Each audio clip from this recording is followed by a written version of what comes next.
el número de productores que se están agregando hacia este rubro, alcanzando en la actualidad, según la Asociación de Criadores de Ganado Bufalino de Venezuela, que tenemos ya cerca de 3,5 millones de cabezas. ¿Ok? Alguien dice que todavía no hemos llegado a esa cifra, que estamos cerca de 3 millones, pero la asociación habla de que, según su número, tenemos esto. Hay una cifra por ahí interesante de inteligencia artificial con la tasa de pariciones y la tasa de descarte del búfalo, que nos dice el profesor Néstor Montiel que en el año 2028 deberíamos estar cerca de 7 millones, profesor. ¿Ok? Algunas razas, se habla de que en los búfalos existen más de 20 razas solamente en la India. ¿Okay? En cada región, el animal originario de la India le han asumido un nombre. Sin embargo, para nuestro país, nuestro continente, nosotros la podemos sintetizar básicamente en 5 o 6 razas que son las que nosotros venimos trabajando. Una raza originaria, bueno, muchas son de la India. Esa raza primera, yo no sé si esto se ve cuando lo marco allá. Aquí se ve, pero allá no se ve. Es esta, la Murra, es originaria de la India, alta productora de leche, del grupo de los búfalos de río. Es un animal que se caracteriza por ese color negro tenaz. Aquí tenemos una información gracias a la colaboración del doctor Luis Pacheco, algunas características particulares que presenta esta raza. Una de ellas es la cornamenta. La raza Murra se caracteriza por tener esos cuernos en forma enroscada, su piel es carente de pelo, los cornetes nasales son bastante extendidos, ahí lo ven, es sumamente largo en comparación con otra raza, y eso es lo que hace característica a esta raza. Hay algún otro detalle que ven ustedes allí, pero eso es lo más destacado de esa raza. Aquí tenemos un ejemplar macho originario de la India, en donde nos da esa estructura. Son animales que carecen de pelo, y aquí es muy importante entonces indicar, porque es parte de lo que vamos a ver después con el mejoramiento genético. Es un animal de la India, y si recordamos dónde está ubicada la India, vamos a ver que está prácticamente a la misma latitud que estamos nosotros en el trópico, un país tropical. Y esto no lo podemos olvidar, porque muchos de los ganaderos que hoy trabajan con búfalos fueron anteriormente ganaderos de vacuno y consideran o creen que tuvieron buenas experiencias en el vacuno y que esas mismas experiencias de orden genético la van a utilizar para el búfalo, lo cual evidentemente es un error. La otra raza la raza Murra representa alrededor del 70-75% de los rebaños que están en Venezuela y básicamente en todo lo que es Sudamérica. La otra raza que le sigue y que está alrededor de un 20% es la raza mediterránea, de origen italiano, producto de esa migración que hubo de la India hacia Europa. Se estableció allí, no se estableció ayer. La historia habla de que hace más de 17,000 años esa raza llegó allí y fue seleccionada y fue entonces caracterizada y la tuvieron ellos como esa raza ya conocida como raza mediterránea. Es la única raza después de las originarias que se ha formado en los últimos tiempos. Es una raza altamente productora, todo el mundo debe haber oído hablar de la mozzarella, y esa raza es la que le dio el nombre a ese tipo de queso. Tiene una característica diferencial de la Murra, porque primero sus cuernos dice que son en forma de luna, tirados hacia atrás y hacia un lado, mientras que los otros son enroscados. El cornete nasal es corto con respecto a la otra, sus perfos son largos. Ya al ser un animal originario a una latitud mayor de un clima templado, los animales empiezan a presentar cierto pelaje.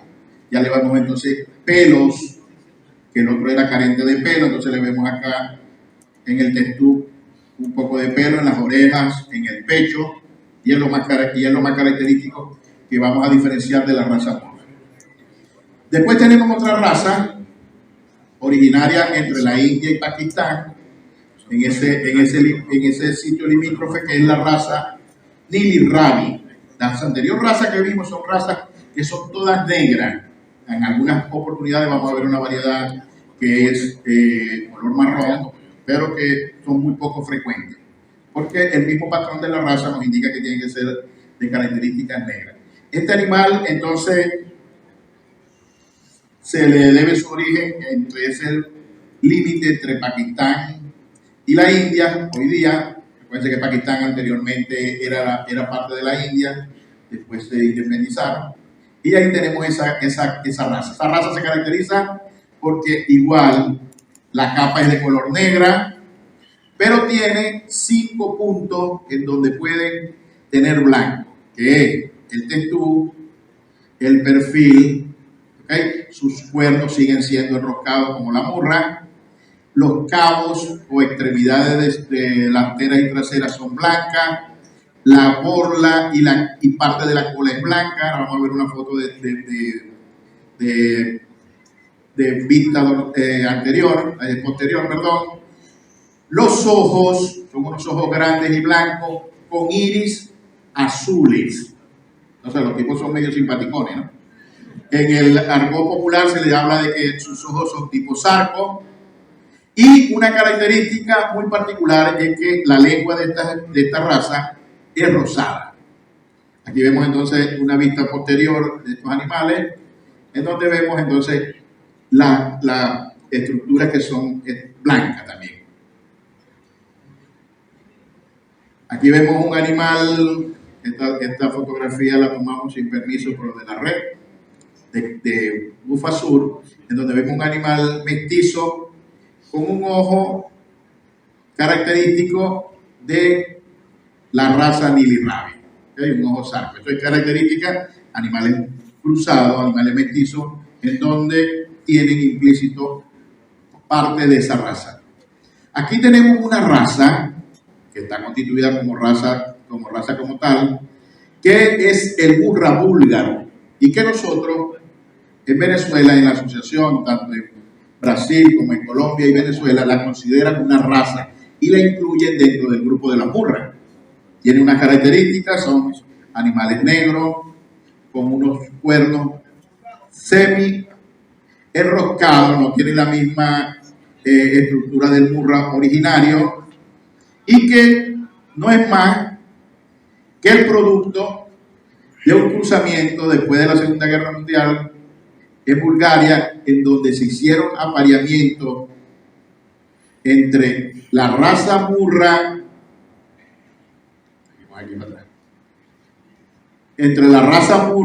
originaria y el Mediterráneo, y generaron un animal que se conoce como burra búlgara. Cuando nosotros destacamos su característica, vemos que es un animal con el perfil de la nariz corto, los belfos anchos, tiene cierta cantidad de pelo, que eran características que habíamos visto en el Mediterráneo, pero sus cuernos tienden a enroscarse. Fíjense que inclusive el testú tiene una gran cantidad de pelo, que no es de murra, pero hoy día lo reconocen como una raza murra, el murra búlgaro, y que está en nuestro rebaño en una gran proporción, por cierto, porque son los productos de esos apareamientos entre estas dos razas distintas. La otra raza que se ve con frecuencia es una raza predominante en Brasil. Acá vemos que se va a estar metiendo poco a poco. Es una raza de mayor talla, con una característica especial, que es que sus cuernos, ¿okay?, son unos cuernos grandes, pesados, que se inclinan hacia atrás, hacia los lados del cuello, caen y después tratan de volver a subir. Esta es la raza Jafarabadi, debido a su estructura física, es una raza que se ha destinado más hacia la producción de carne. Entonces, esto viene a constituir como el grupo de ganado que nosotros utilizamos en el vacuno, como los cebú. Son animales entonces bastante, no se puede hablar de adaptados porque vienen de la India también y son adaptados per se al trópico. pero sí menos destinado a la producción de leche. Entonces se han ido por su gran crecimiento corporal hacia la producción de carne. Y una última raza que, a pesar de que no la tenemos como tal, la tenemos dentro de las principales formas morfológicas que nos conseguimos en ciertos rebaños, porque fue producto en sus orígenes de los cruzamientos tanto del Mediterráneo como del Murra búlgaro, y es la raza Surti. Esta raza Surti, que es de origen indiano también, tiene una característica principal de que el pelaje es más pardo rojizo y tiene una característica especial que la vemos en nuestro rebaño, que es que, voy a echar para atrás para que la destaquemos ahí, atrás, que tiene dentro de sus estructuras, sus extremidades son pardas, son más claras, y tiene este collar, que le llamamos collar blanco, y que algunas veces cuando nosotros hacemos apareamiento nos aparece en nuestro rebaño. Saber que esto viene del origen del Surti, que fue una de las razas que estuvo involucrada en la formación de esas razas que migraron hacia Europa, hacia África, y que algunas veces entonces hacemos apareamiento, inclusive con semen importado, y nos conseguimos animales de esta naturaleza en nuestro rebaño. Lo vuelvo y lo repito, las nombramos porque vamos a ver individuos que se nos salen de los patrones convencionales y vamos entonces a decir de dónde salió esto. Pertenece a esta raza que fue utilizada en sus orígenes en la formación de otra raza. Ahora vamos al propósito genético de esta charla, que es el programa de mejoramiento genético. Para el mejoramiento genético, entonces, tenemos que conocer evidentemente la raza, saber el comportamiento de cada una de ellas, y ahora nos toca aplicar toda esa metodología para tratar de maximizar los méritos de cada una de ellas, dependiendo al plan o a la estrategia que nosotros estamos trabajando. Evidentemente, para hacer un mejoramiento genético, nosotros tenemos que tener nuestros objetivos y nuestras metas. Saber que es un animal de triple propósito, con doble actitud. Triple propósito porque nos puede dar producción de leche, nos puede generar carne, y además lo usamos mucho, y fue en los orígenes, fuerza de trabajo. ¿Okay? En todas las plantaciones de palma, y de ahí fue el origen donde lo trajimos, que era utilizado entonces como fuerza de trabajo, porque era más fácil tener un búfalo dentro de las plantaciones de palma que un tractor que iba a compactar el suelo, que necesitaba más espacio y todo eso. Dentro de las funciones fisiológicas, entonces la podemos seleccionar a él por producción de leche, por pesos al destete de sus animales y por fertilidad, tanto como fertilidad primer servicio como fertilidad global. Es decir, tratar de no dirigir el mejoramiento genético hacia un rubro de producción sin descuidar la reproducción. Ya vimos la charla pasada, la importancia que tiene la reproducción en los sitios de producción. Si nosotros no tenemos reproducción, ni vamos a tener leche, ni vamos a tener carne. Entonces, ese es el primero y principal función que nosotros debemos tener en cuenta. Yo le digo a los veterinarios en la formación, usted lo van a contratar para que produzca más leche y más carne, pero si usted no logra preñar esos animales, no va a producir ninguno de los dos. Entonces, ese es un elemento que tenemos que tomar en cuenta. Entonces, bueno, en el mejoramiento genético, no sé si logran verlo ahí, hay dos herramientas que yo puedo utilizar. Una es la selección y la otra es la que está ahí en rojo, que no se lee muy bien, pero que se habla de los cruzamientos. Está en rojo intencionalmente porque en el búfalo hablar de cruzamiento no tiene lógica.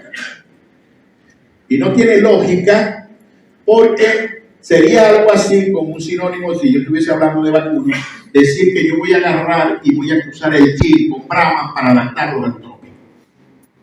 Entonces, si el búfalo es tropical, nació en el trópico, él está adaptado. Entonces, si a alguien se le ocurre decir que voy a usar cruzamientos Gil Brahma para adaptarlo, Le dice, ¿usted de dónde nació? ¿Usted de dónde es? Cosas diferentes que ocurren en el vacuno. En el vacuno sí, porque las razas exóticas de origen de Europa, de un clima templado, que son las altas productoras, sí las tengo que cruzar con una raza local para poder ingresar esos genes exóticos en razas locales. En el búfalo no.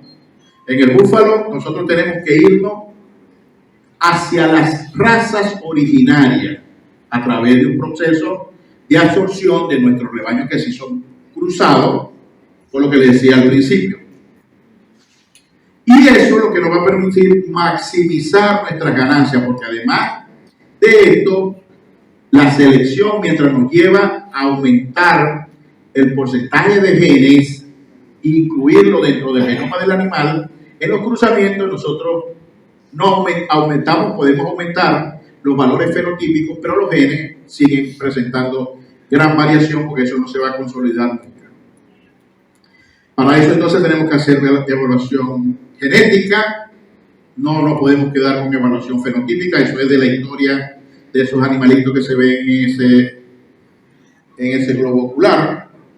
Y para eso entonces tenemos que saber que los individuos tienen sus valores genéticos, que no es más que la estimación de su valor aditivo. Y eso lo vemos entonces representado cuando nosotros vemos un catálogo como los valores de PTA, de habilidad de producción de la progenie o de si estamos hablando de ganado de carne o destinado hacia la producción de carne. En la genética, entonces, le traigo esto, no para que digan, no, si ya se pasa un loco carajo que dice que por qué tenemos que estar cruzando, que no debemos cruzar búfalo. Hay unas reglas que no las inventé yo, son unas reglas de la genética y desde hace muchos años. Solamente que a veces, como no nos la recuerdan, nosotros nos olvidamos de ello. En 1908, hace unos días atrás, estos dos investigadores que están aquí, Hardy y Weinberg, uno que es un matemático inglés y otro un médico alemán, crearon una ley que dice en su enunciado, así como las leyes tienen su enunciado y su articulado, que en las poblaciones donde no existan mutaciones, migraciones, que es incorporación de genes de una población a otra, y selección, los valores genéticos y genotípicos y fenotípicos van a permanecer estables de generación en generación. ¿Qué significa esto? Vamos a hacer un grafiquito para que ustedes entiendan qué significa eso en lenguaje común. Yo puedo tener un rebaño en donde no hago selección. Cuando nosotros empezamos a ver producción de leche, crecimiento, fertilidad, nos vamos a conseguir este tipo de distribución. Este tipo de distribución que se llama distribución normal. Y se llama distribución normal porque eso es lo que ocurre normalmente en todas las características que yo pueda estudiar, en todas, hasta de comportamiento, fertilidad, producción de leche y todo eso. En donde vamos a tener individuos que están a la izquierda de esa distribución, que los vamos a llamar deficientes. Vamos a tener un grupo grande de individuos que están alrededor de lo que nosotros conocemos valores normales, que es el promedio, y un grupo de animales que están a la derecha, más destacados, que son los animales que nosotros llamamos élites, los que traemos para acá, para la feria, porque son animales que están sobre en los niveles normales de producción. Ahí abajo, entonces, para tener más o menos una idea, les puse valores. Entonces, imagínense que yo llego a una finca en donde hay búfalas que me producen 2, otras 4, otras 6, otras 8, otras 10, la mejorcita 12. Cuando yo salgo y hago un análisis de eso, me va a salir que el promedio de producción de ese rebaño es 7. Y calculo además un estadístico que no sabemos utilizarlo, pero que es indispensable, así que nos sacamos el promedio, la desviación estándar, que no es más que el promedio de las diferencias que hay entre los individuos contra el promedio del rebaño. Pero como no estamos acostumbrados a sacarlo, bueno, pero igual lo hacemos en una tablita Excel y nos lo da automáticamente. Ese rebaño se caracteriza porque en la promedio son 7 litros y la desviación estándar es 3,74. Si yo dejo que todos esos individuos se reproduzcan, en la siguiente generación, ahí donde dice hijo, que vendría a constituir la nueva descendencia, voy a tener representación de esos genes que yo estoy llamando animales deficientes, representación de los normales y representaciones de esos élites o destacados. Cuando evalúe la cubilla de ese grupo, cuando tenga su primera lactancia y quiera evaluar cuál fue su comportamiento, me voy a conseguir que el promedio es 7 y la desviación estándar es 374. Eso se llama equilibrio Harding y Weinberg y es una ley. ¿Okay? Por eso que cuando nosotros nos revisamos y buscamos las estadísticas de producción de leche del vacuno en Venezuela en los años 50, eran como 3.4. Nos vamos ahorita a los 2020 y el promedio de producción son 4 litros. ¿Cómo es posible que ya existiendo toda esa cantidad de biotecnología que nos habló el profesor José Manuel, toda la producción de embriones, estoy buscando semen de los mejores sementales que existen en el mundo, todavía estemos en eso, porque no hacemos selección? ¿Okay? Somos los papás y los verdugos de cruzamiento, pero de selección no hacemos nada. Cuando yo hago selección, y en genética es algo muy importante, excepto que yo vaya a llevar animales para feria o me vaya a destinar a producir embriones, yo tengo que tener más énfasis en los animales deficientes que en los animales superiores. Porque esos animales deficientes, yo tengo que garantizar que sus genes no se me queden en el rebaño y mucho menos se me transmitan a la siguiente generación. Entonces yo debo velar por decir, estos animales tienen esa cualidad genética, tuvieron la mala suerte de recibir eso que nosotros en teoría llamamos genes que son recesivos, ¿ok? Porque nosotros le damos una asignación de genes recesivos y yo le digo, bueno, señores, yo aquí, un animal que no me produzca por lo menos 5, estoy diciendo un número al azar para simplemente explicar esto, no debería estar en el rebaño porque la estoy subvencionando. Y para subvencionarla, mejor la mando a uno de estos programas que tiene el gobierno y que se encarguen ellos de tener. Entonces, digo, en este ejemplo, marco, la que no me produzca 5, no se me va a reproducir, que eso es selección. Selección entonces no es más que coger lo que yo considero que es mejor del rebaño y permitirle solamente a ellos que se reproduzcan y que tengan descendencia. Si eso ocurre, fíjense que parto de los mismos números, allá a la derecha, el promedio es 7, la desviación estándar es 3.74. Cuando yo hago este programa de selección, voy a obtener en la siguiente generación que estos animales, al no dejarlos reproducir, no los voy a tener en el rebaño. Y mi rebaño va a estar constituido por animales que antes eran del promedio, malos destacados, y cuando yo evalúe la próxima generación, veo que pasó el promedio de 7 a 8.2. Y no es por una simple relación matemática, es que los genes que están deficientes en el rebaño, yo tengo que eliminarlos. Y esto también lo vemos en los veterinarios cuando hacemos, normalmente todos los años hay que hacer algunas pruebas diagnósticas, la brucelosis. ¿Por qué cuando nosotros hacemos pruebas de brucelosis, me voy allá a los veterinarios, Adán, por qué unos animales que están bajo el mismo manejo, la misma sanidad, van a pastorear en los mismos potreros, uno me sale positivo a brucelosis y otro me sale negativo? Porque algunos individuos, entonces ya cuando nos vamos a enfermedades, algunos individuos muestran resistencia y otros son susceptibles. Yo tengo que buscar esa resistencia porque es lo que me interesa. Entonces, algo así ocurre mismo en los caracteres de producción. Buscar los animales que bajo las mismas condiciones tengan mayor respuesta porque ellos, junto con el ecosistema donde se están desarrollando, lograron un mejor equilibrio que otros. No fue culpa mía, algunos fueron menos resistentes, entonces bueno, lamentablemente la naturaleza me está diciendo. Entonces a esto se le llama, este cambio que hay de 7 a 8.2 es lo que se conoce en genética como el progreso genético. El progreso genético. Yo espero que cada generación sea superior que la anterior. Y para eso es que nos van a buscar a nosotros como técnicos, especialistas, a los médicos veterinarios, los ingenieros agrónomos, todo lo que tenga que ver con este rubro de producción. Este gráfico que está aquí nos refiere a diferentes evaluaciones de diferentes tipos de cruzamientos y de rebaño. Entonces ahí tenemos animales media sangre, 3/4, 5/8, procesos que se llevan en procesos de absorción. Y lo que quiero indicar aquí es lo siguiente. Esperemos que la luz nos ayude.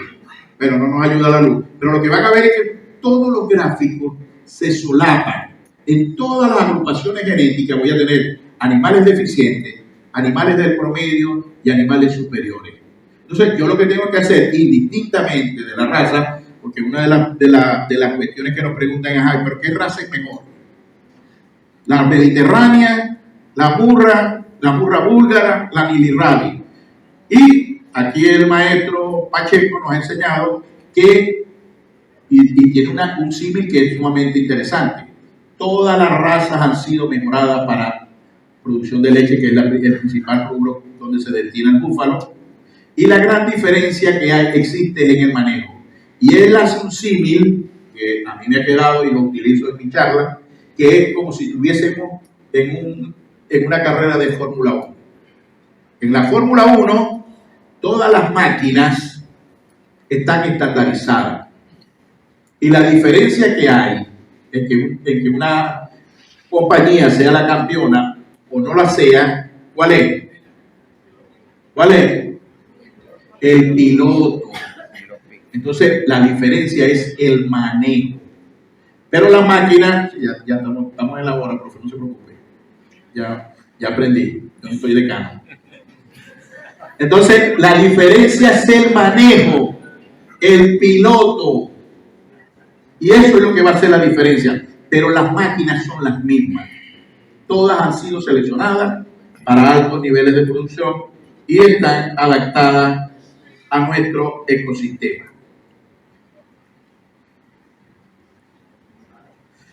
Y eso, afortunadamente, lo tiene la Asociación de Criadores de Búfalos, que aquí sí le gana a la Asociación de Criadores de Vacunos.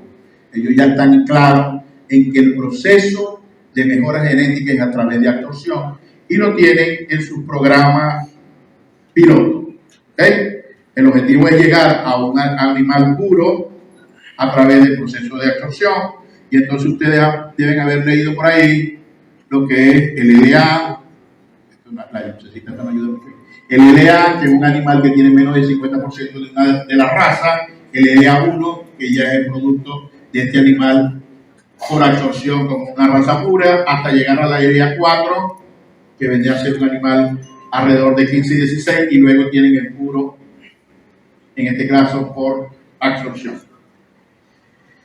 Bueno, esto lo que decía es que para no perder y que no caigamos en la experiencia que ya ha sucedido, en donde destinamos los animales solamente a producción de leche y descuidamos la fertilidad, la idea es crear un índice que me tome en cuenta esas tres características que nosotros buscamos en el búfalo, que me dé niveles de producción aceptables, que me detecte un cerro con peso aceptable y que además se me premie todo el año.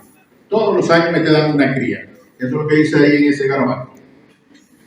¿Ok? Entonces, bueno, hacemos un índice y después ubicamos nuestros animales en cada una de estas propiedades que me da la distribución normal.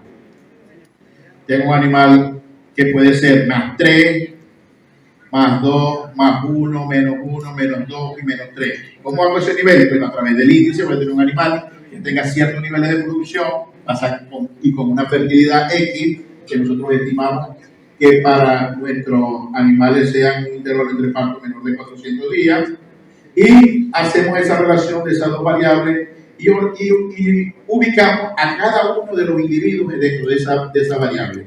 Y una vez ubicado esas hembras, esos vientres, en esas 6 categorías, le vamos a asignar una función específica a cada una.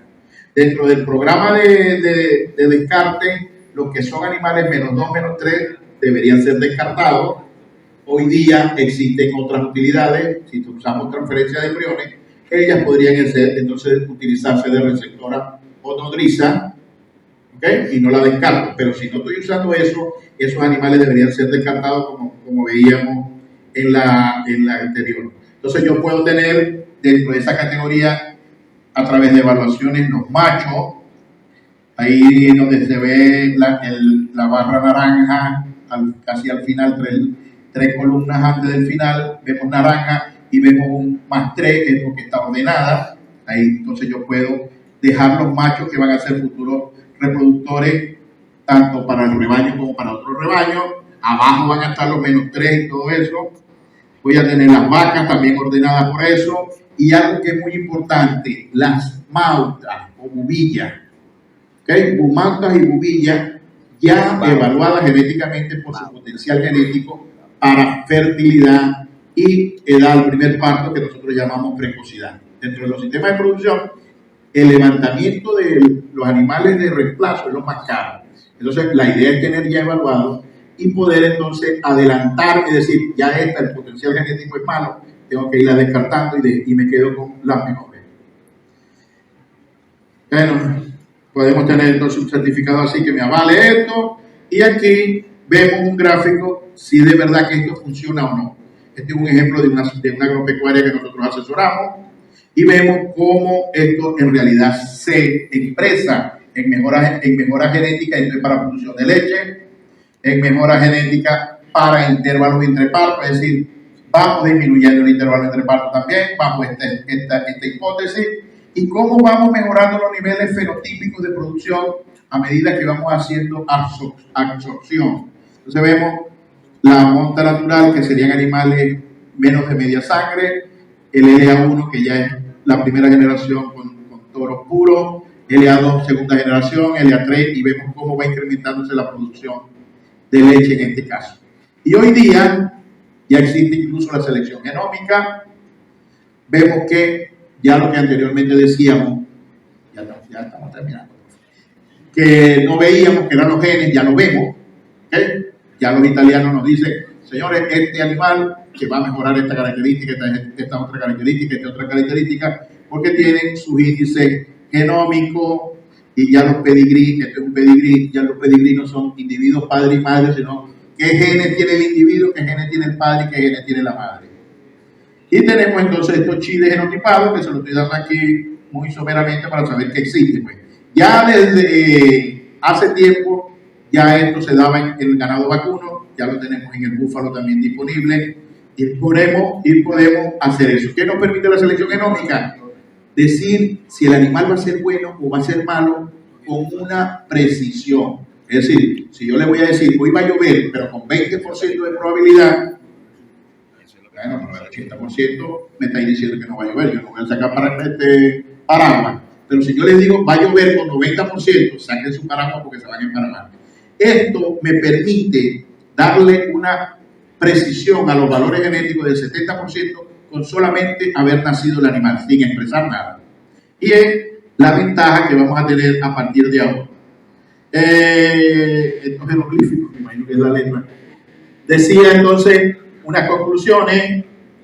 En el ganado bufalino no se habla de cruzamiento, no se debería hablar de cruzamiento, sino de absorción hacia su raza originaria. El que quiera trabajar con murra, utiliza murra; el que quiera trabajar con mediterráneo, utiliza mediterráneo, nili rabi, jafarabay, cualquiera de esos.